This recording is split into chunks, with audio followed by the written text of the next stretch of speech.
welcome to Greyhound Automotive. We have a 2024 Honda Grom SP.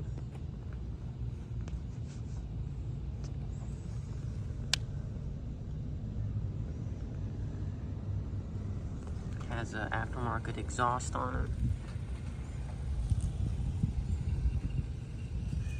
Everything else is stock. Does have a battery charger port there. It only has